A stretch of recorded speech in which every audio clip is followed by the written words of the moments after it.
Thank you for joining us. My name's Ruth Watkins. I'm at Strada Education Network and delighted to be here with you, and thank you for investing some time with these incredible experts that are with me today. So with the instructions that we should expedite introductions in order to be able to get on to substance, let me just quickly mention who our expert panelists are. Lisa Gevelber, CEO of Grow with Google. Connor Diemand-Yauman. Nice. Did I get it? Yeah. All right. And I just met him moments ago. Gevelber, Yeah. So we are rolling this morning. All the signs are good. Connor is with Merit America. Harrison Keller, who is commissioner of the Texas Higher Ed Coordinating Board. And David Porcaro, who is with us from General Assembly. Remarkable people working on education to employment in new ways and new approaches. So what an opportunity we have.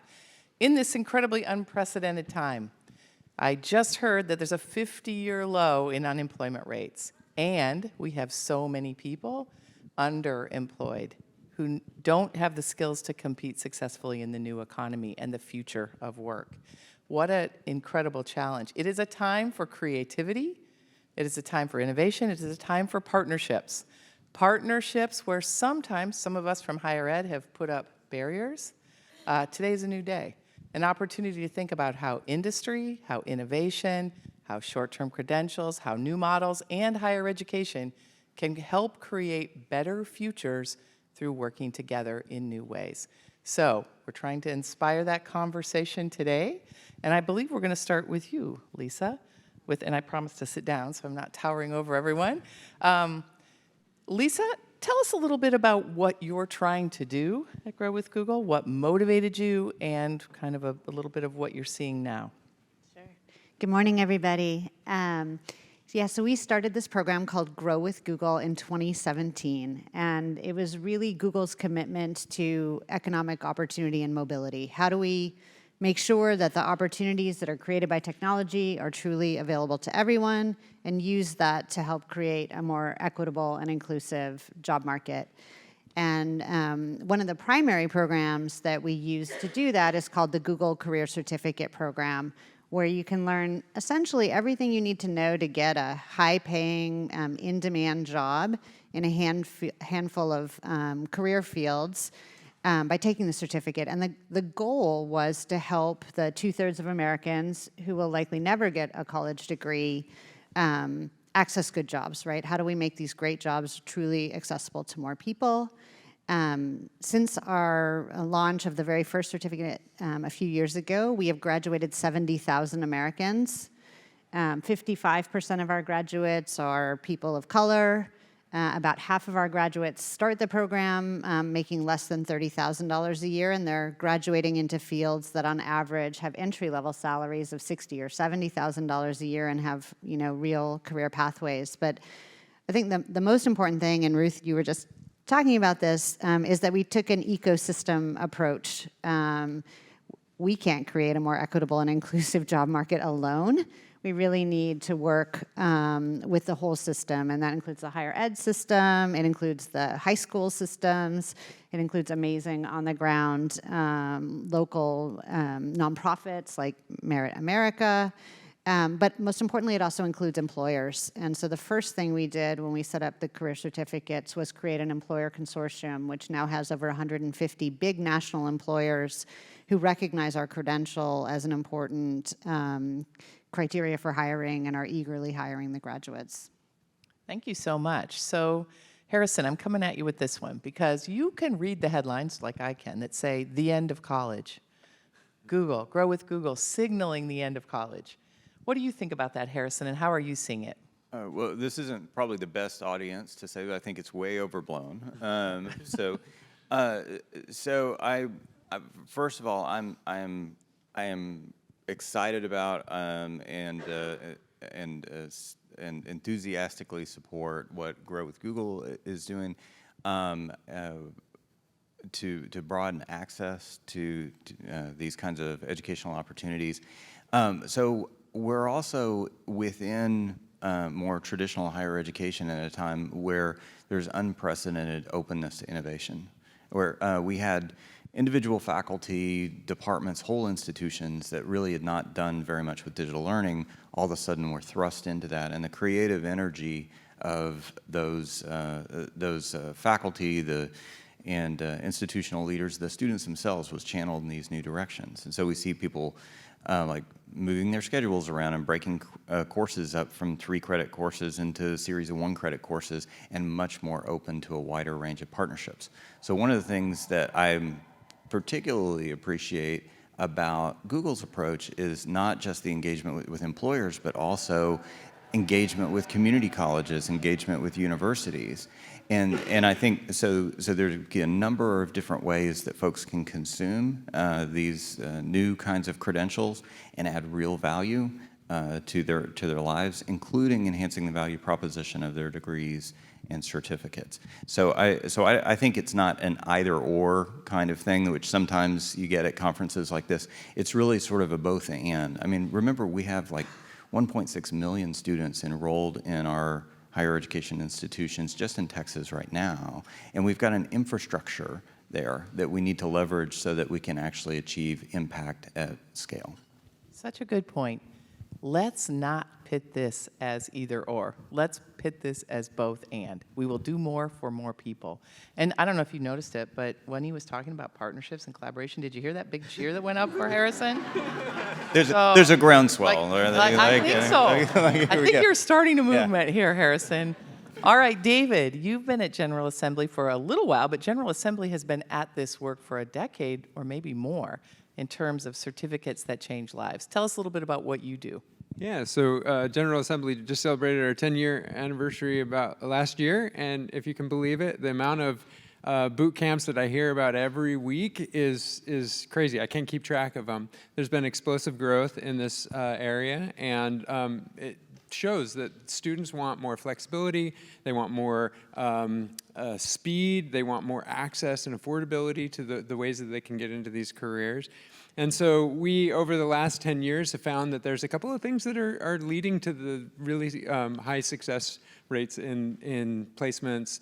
Some of it is connections to employers. That's extremely important. And as General Assembly is part of the ADECO a group, which is one of the largest staffing agencies in the world, it really makes sense. We're talking with employers every day about their staffing needs, and they're saying, hey, we need people who can do these jobs. So we can build our curriculum to that really easily and quickly.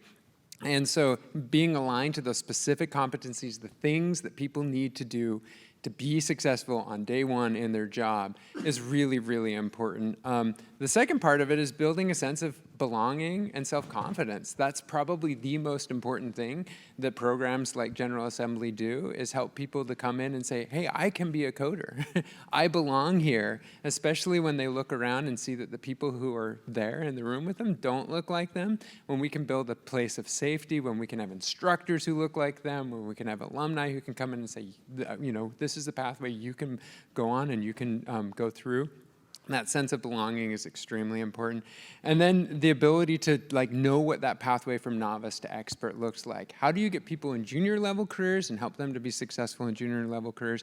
And then how do you help them to continue to grow after they've been placed to be successful as independent, autonomous, mid-level tech workers? That's something that, as you look across that whole life cycle, through apprenticeships, through continued work with employers, through continued learning, those are the things that are going to be really important going forward. So long after you get placed, that support throughout that first couple of years in building self-directed learning is really important. So David's given us 3 foundational points, right? First, informed by industry needs. Second, a sense of belonging and self-confidence. And third, there needs to be a pathway up. We hear this all the time. People don't want a one-and-done dead end. They want to know this will take them somewhere. So for all of you that are looking for good opportunities out there and trying to create them, I'd say that was a pretty good 3-point summary. All right, Connor, tell us a little bit about Merit America, approaching it from yet another direction.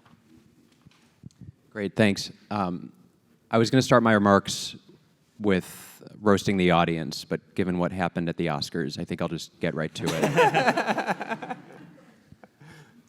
There's a really pervasive narrative in this country that the primary pathway to economic opportunity is a college degree. It's an expectation, it's a source of pride, and for those who don't get it, it's a source of shame. But I want to do a quick exercise with everyone. If you could just humor me, and panelists, you don't have to do this, I won't subject you to it, and you don't do it because you're going to ruin the exercise because you know the answer. If everyone could just show 10 fingers, hold them up. And let's assume we have 10 low-income students, 10 low-income students. How many of those 10, show on your fingers, will get a college degree? How many of those 10? All right, so we see 3, 2, 8, 4, 3. The answer is 1. 1 out of 10 low-income students will be able to access the primary vehicle for economic opportunity in this country. And there are 50 million working adults in this country who don't have a bachelor's degree and aren't making a living wage. This is who we serve at Merit America. This is who we serve with Grow with Google. This is who we serve with folks in Texas and with General Assembly as well. And we create programs that are fast, flexible, and result in transformative job outcomes for these learners. There are 3 things I want to call out that work with this population, and I think that are just important to note. So the first is focusing on the unique needs of working adults. Working adults aren't like any other segment. They have unique needs, and we have to create products that meet them where they're at. So that means programs that are fast, programs that are flexible, programs that offer intrusive coaching and support to help them get through content, programs that offer unrestricted cash when they're hit with any number of different obstacles. So just a really important point that this is it's a massive and very unique customer set that we have to design for. The second is designing programs that scale. So Strada actually released a really phenomenal report a couple years ago where they looked at all of the on-ramp providers across the United States. So on-ramp providers are like Merit America. They're these providers that are on-ramps into new careers. And they found that collectively, if you add up all of the on-ramp providers in the United States, they serve about 100,000 learners per year. 100,000. So we have a 100,000 person solution and a 50 million person problem. And so that's why we need not just programs that drive transformative impact. Yes, that's important, but do they do it at scale? Yeah. Do they do it at disruptively low costs to the learners, but also to the provider themselves? Because if not, it's going to be a drop in the bucket. The third thing, David, this kind of building on yours, that we found works with our learners is to focus on mindset. I frequently ask our learners, our graduates of the program, what worked with Merit America? What do you like about our program? And one of the top responses is always mindset. Retooling the brain from someone who thinks they aren't capable, aren't worthy, aren't ready, to someone who is. And I was texting with one of my learners the other day. Don't worry, this won't be weird. And he wrote me this quote. I just wanted to read it to the audience because I thought it was illustrative of this point. Before Merit America, I remember being a sad and pessimistic 20-something who didn't expect to be living the kind of life he wanted. And now I can't relate to that guy at all. It's almost like having someone else's memories in my head. And I just think that's so powerful because it's a huge part of training that we often don't focus on enough. And so we're making big investments there. So in terms of what works for Merit America, focus on working adults, focus on scale, focus on mindset. Fabulous. So, well illustrated for us. We have a lot of things that work and only a few that scale and work at scale. And we have a big size issue, right? We also want to say, let's have some honest conversation here today, right? That's always good for us. What are we doing to address issues of equity? So who is entering programs, who's completing programs, who's making their way to a job with a middle income wage? And what are your programs doing specifically to think about scale and about sort of equity and tangible socioeconomic outcomes? Because as we bring people in and attract them with a growing number of you out there interested in creating and supporting and enabling short-term credential programs, if we don't deliver the socioeconomic promise that we're making, we're actually going to exacerbate inequality rather than address it. So I want to hear maybe just from a couple of you about what you're doing about those issues, or how you want to weigh into that. I don't know, Lisa, we should give you first bite at this apple, I think. Okay.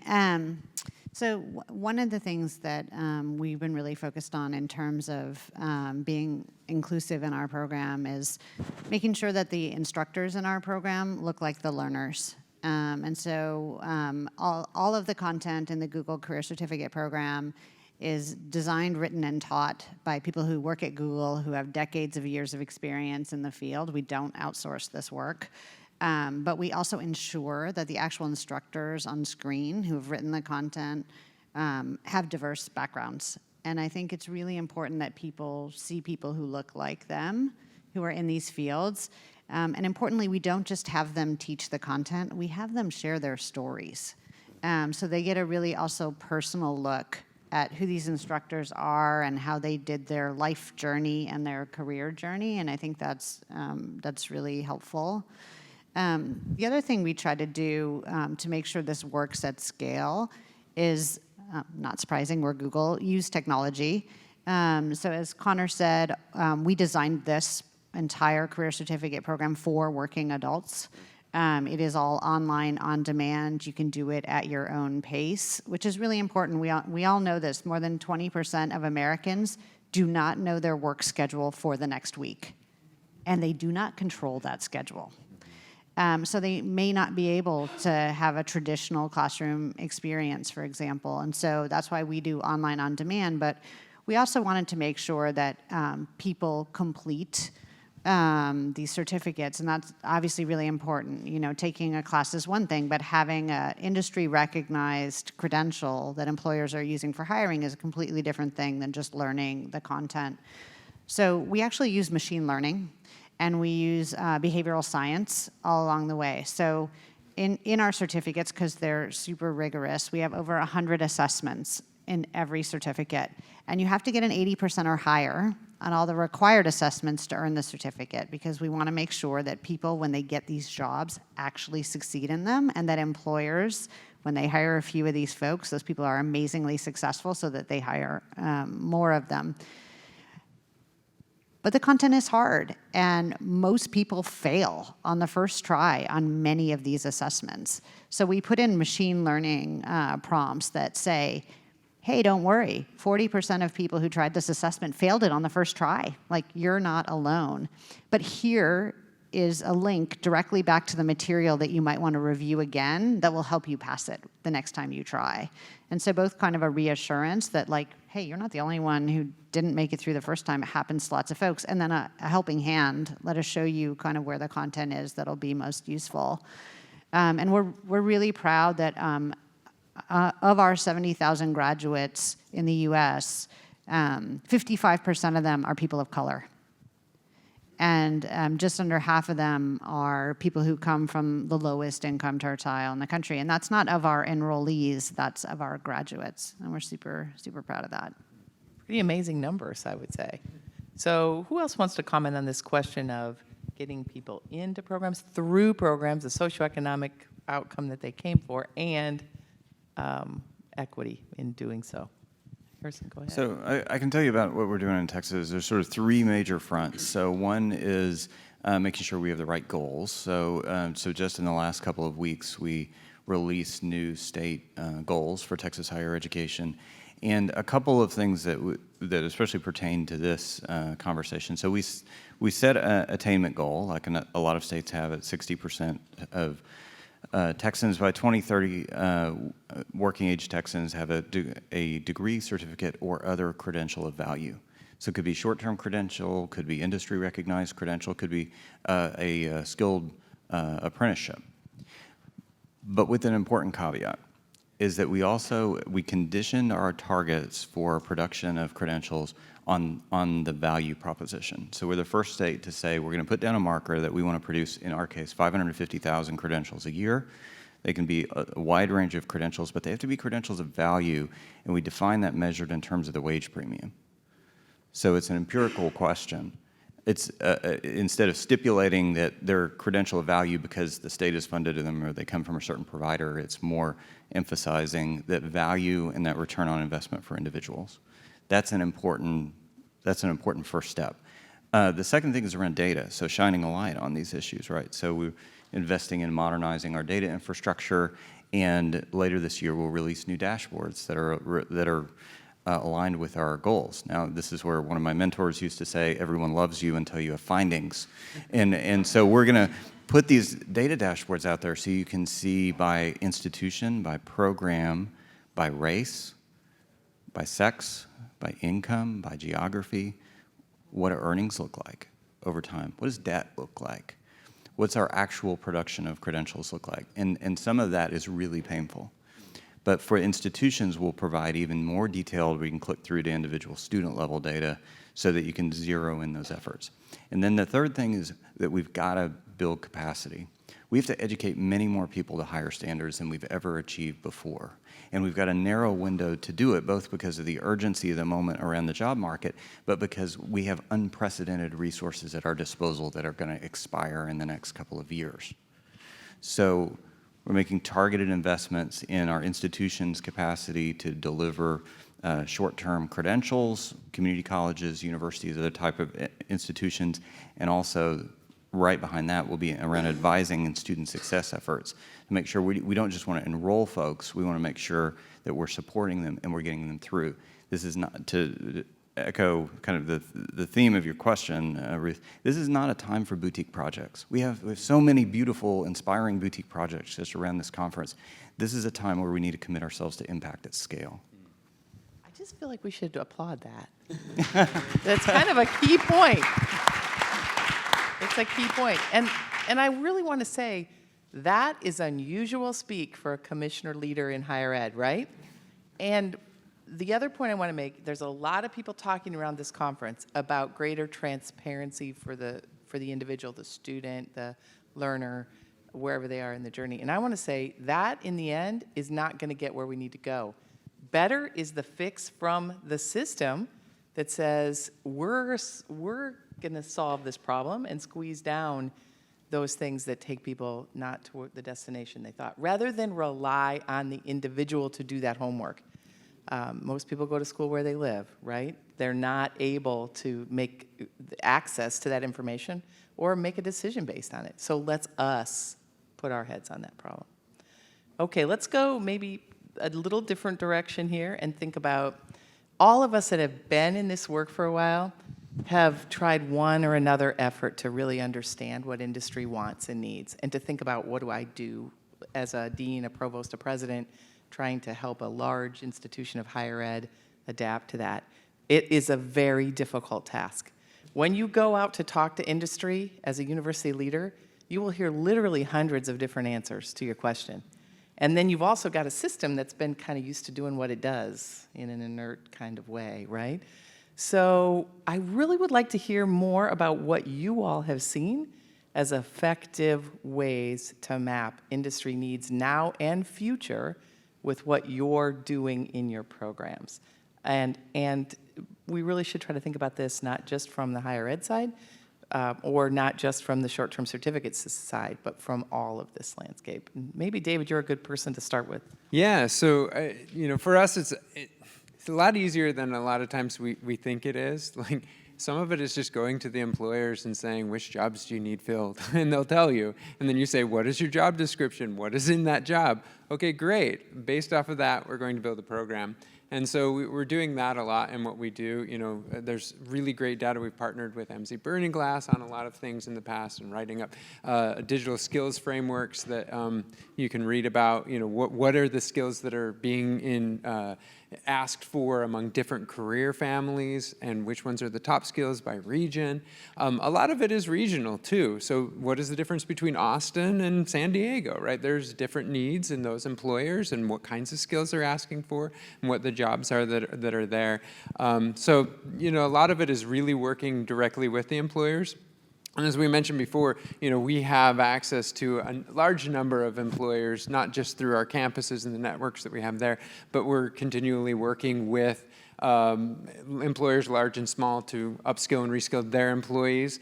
And for a lot of these companies, you're not going to find the people you're looking for. You're going to have to build it, and that could be built in-house. So we've worked with a number of partners where they say, you know what, we want to be able to take front-end retail women of color and put them into technology, data, those sorts of jobs within the same company. They already have an understanding of the corporation, they have an understanding of the needs, they have an understanding of the field. We just need to build them with these tech skills, and that's actually the easiest part. It's that context part that is a lot of times harder to build, and if you can build that internally, that's a really strong case to be made. So that's kind of where we start. Thank you. I don't know, Connor, do you want to comment on that at all? Yeah. I think you start with a crap ton of data. And that's where Google has started with their certificates. I mean, just an unbelievable analysis of here are the trends in the labor market. We did our independent analysis as well, and thankfully it mapped because they're Google and they have all the data and they know. But I think it starts there. So it starts with let's create tracks that scale, that are aligned to these job trends. But then, I mean, I think we can be really Pollyannish around the opportunities to work with employers, and you go around conferences and you hear things like, we're going to create these common standards and all of the companies are going to buy into them, and like digital passports and all this stuff. And it's exciting, right? And the vision is right. But if you actually try to sell into these companies, it is so hard and it's so case by case. It is a sales exercise. You are in the dirt with them, figuring out what they want to hire by when. And it's not romantic or sexy right now. I mean, it's really hard to do. But Layla is in the office. She's our chief business officer at Merit America. She's brilliant at this work, but she is creating a world-class sales team, and we're a nonprofit. So I think that's really important. I just want to call that out. Like, there isn't an easy fix right now because companies are so different, and they want and need so many different things. So what do you all think about the long-term durability issue? Those of us that have dedicated, 35 years or so to higher ed have thought we're preparing people not for their first job, but for life, to create their fifth job. What about certificate short-term training programs? Are we able to see ways to do that? And what's working there? I'll just turn that over to whoever wants to jump in. Well, I think the earlier point about that it's not just one and done, right? So we need to move away from this narrative where we just think about, picture the commencement where everybody says, congratulations, Godspeed, and development will be in touch, kind of thing, and more the kind of notion that you've got kind of an extended warranty on that credential, more the notion that the understanding is that you're going to continually need to reskill and upskill, and I think what we'll see is some of the leading institutions. And I mean the big community colleges as well as the name brand universities, more and more leaning into where they're providing those kinds of opportunities for folks, including through partnerships with these kinds of innovative organizations. They're already doing some of that. They haven't really incorporated into that longer view, but I'm hoping not someday, but over the next, say, 5 years, that we'll start to move a lot more in that direction. Well, and Lisa, you're kind of early days in this, but how are you thinking about that? Yeah, it's been really interesting for us. We are just a few years into this journey, but we have a few things that I think are interesting. One is we opened our eyes one day and realized we had thousands of Google employees who were taking our own certificates to upskill themselves, and we hadn't even put it on the internal training platform. People had just heard about what we were doing and decided they wanted to move. Like, oh, I've always wanted to be a user experience designer, and I didn't think that career field would be accessible to me. But if I take the certificate, I can actually move into UX design or project management, or we have a handful of fields. And like I said, we haven't even put it on our own internal training network yet. I'm really excited to see what happens when we do. But thousands of people who were just saying, I'm ready for a career switch, were using these short-term credentials to get there. So I thought that was super encouraging. The other thing I think is super interesting is we've been talking to some very large four-year institutions, and their first idea, some of them, was, I am dying to offer this to my alumni. And folks in this room probably know this, but 41% of people who are graduating with a bachelor's degree today are ending up underemployed, meaning they are in a job that does not require a degree. They're not landing well out of all of our schools. And so if you look at MC Burning Glass data, you will also see that for a whole variety of humanities and liberal arts majors. I was a liberal arts major. I was a psychology major. My brother tells me that psychology majors actually make the lowest amount of money on average of all I was a psych bachelor's major degree too. graduates. I happen to know that Lisa's brother was also a psychology major. Right, that's why he knows. And Harrison just said sheepishly, philosophy. There we go. There we go. Yeah, for the money. So MC Burning Glass data will tell you that these were not rational choices.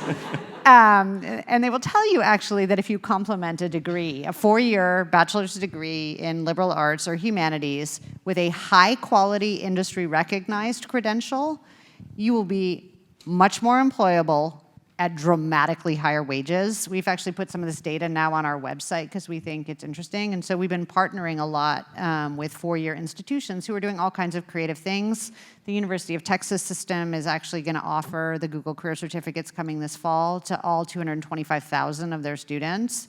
But we have other big 4-year universities who want to offer it to alumni or as part of continuing studies, or University of Virginia is offering that anyone who has completed a Google Career Certificate can get a $5,000 instant scholarship to their online bachelor's program because they feel like these folks are going to successfully complete an online bachelor's program. They have the grit, they understand how to learn online. And then we have other universities who are building certificates on top of our certificate. So also to the earlier question, Ruth, about kind of how do you make this learning journey sustainable and stackable? Johns Hopkins is a good example. We have an IT support certificate that you can get an entry-level job in IT support. Johns Hopkins obviously has tons of expertise in healthcare, so they built a healthcare IT module on top of ours. So you could take the Google Career Certificate to get the basics, and then you can take the Johns Hopkins certificate to become an expert in healthcare IT. And we're seeing more and more of that, lots of 4-year institutions saying, well, we're not going to teach the basics because Google already is. We're going to teach some industry-specific modules on top. And so we think that's really exciting as well. I just want to point out, in those comments, there are a number of things that are signals to really significant change. And there's one more signal that would really show a new world, and that is when those courses are offered for credit by mainstream institutions, which is the coin of the realm, right? That says this counts and this matters. Okay, so visionary people. Everybody should respond to this in some way. Let's imagine we're all here 3, 4, 5 years from now at ASU+GSV, and just think how many thousands will be here by then. Is this the most people you've seen in one place in a really long time? It seems impossible. So think of where we'll be by 2025 or 2027. What do each of you hope that we have accomplished and learned by that sort of, let's take the 3 to 5 year window in this area? Because we're all talking about change, about better, more equitable outcomes, about socioeconomic outcomes in particular, where we have better delivered on our potential in education beyond high school. So what have we learned? What have we accomplished? Taking a 3 to 5 year lens. And whoever wants to go first. I think I can go first, and then we can work our way back. It's hard to be last, but Lisa can do it. Well, I'm going to plug a panel that I'm participating in a little bit later today that's on the research of the workforce learning. And I think that's one thing that's going to be really important, is having a really solid research base that is built off of an ecosystem of a lot of different providers. So there's 2 parts to that. One is, how do we know what is working and what isn't? How do we bring in what we know about the sense of belonging and self-efficacy and what we know about transfer and worked examples and all the things that in the learning sciences we know, and building community and all that. There's so much more we need to know and be able to bring into really applied science.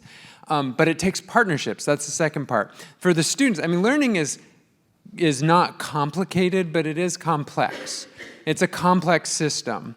And so the subsystems need to work in conjunction with each other. And so the higher education systems, the nonprofits, the industry leaders, the for-profits, it's across that entire system. The student doesn't care. They just want to get from here to there, and they're going through the Navy and then over to this job and then a couple years at the community college and then the GA, and they're going in and out of all these different systems. And the ability for us to connect that student seamlessly across that to careers throughout their whole lives is going to be the most important thing that I hope we can do. And we're so bad at it right now. Let's just call it. All right, Harrison.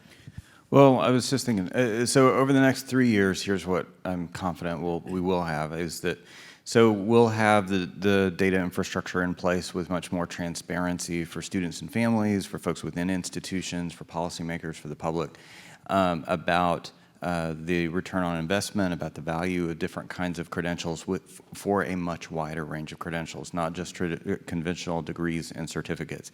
Part of that is going to be powering new advising tools, a new platform that will roll out later this year, where for high school students contemplating transfer, veterans or adult learners, where they can explore available options, get connected with programs, start to develop a plan, and we engineer a warm handoff to those programs. One of the unfortunate ways I think a lot of people rely on Google now is to figure out what kind of programs might be available, and they just sort of cast about for different programs. So we need to do a better job of curating that for students so that they can connect with high quality, high value opportunities. That we will realize in the next 3 years. So two things that I hope will be true is we need to align policy and we need to align our incentives so we can reduce the friction and the headwind, especially for our community colleges, to go aggressively into these new kinds of partnerships. We need to not only support them, but stop punishing them in many cases, because they'll lose funding if they streamline programs and they go into these more innovative directions. I hope that will happen. The other thing that I'm really worried about is, again, I've heard so little at this conference, I'm kind of stunned about what happens on the other side of the stimulus funds. So we have all these institutions that are moving, even the institutions that are moving really fast and making strategic investments, those funds will not be here 3 years from now. And so we also need to rethink, what's the business model going to look like? What do those partnerships with employers look like that include new revenue streams so that we can sustain and scale this work into the future? Excellent points. Okay, I wrote down 3 things. It's 2025. First, I have a husband with 1 kid. I have a boyfriend now, and it's going well. So, the second, building on Harrison, what you were saying, can we coalesce as a sector around a North Star metric that actually moves the needle for our learners? Can we focus on wage gains for our learners? Can we look at what they were making before the educational intervention and what they're making after, and provide that transparency to the learners so that they can make informed decisions? That's number 2. Number 3, I hope that by 2025, we as a country have gotten to a place where we are willing to offer Title IV funding to providers like Merit America without requiring a degree. Focus on investing in programs that are proven and that are scalable and that are driving the metrics that matter most for our learners, but mostly the husband. Well said. Lisa, you get the last word. Why? I think a lot of folks covered a lot of territory, so maybe I'll pick a specific thing that hasn't quite been covered, but piggybacks, Harrison, on what you were saying about funding. I think that there is a lot of funding currently in the system that is likely to go away, and there has been historically a lot of philanthropic dollars that have been spent specifically to help underserved communities. But one of the things that we're working on is trying to reinvent how the funding works to serve learners in underserved communities. So we recently announced a $100 million fund that we think will deliver $1 billion in wage gains for Americans. And it's a really innovative social finance fund. So The idea is that we put the money in to support the wraparound supports that some of these underserved learners need. And then when they get a job, if it pays over a certain amount of money, they pay back the cost of the wraparound support, and that money goes directly to the next learner. So essentially, the money gets recycled and paid forward. And I think this is a much more sustainable, scalable approach than typical philanthropy, where once you put the money in, it's gone.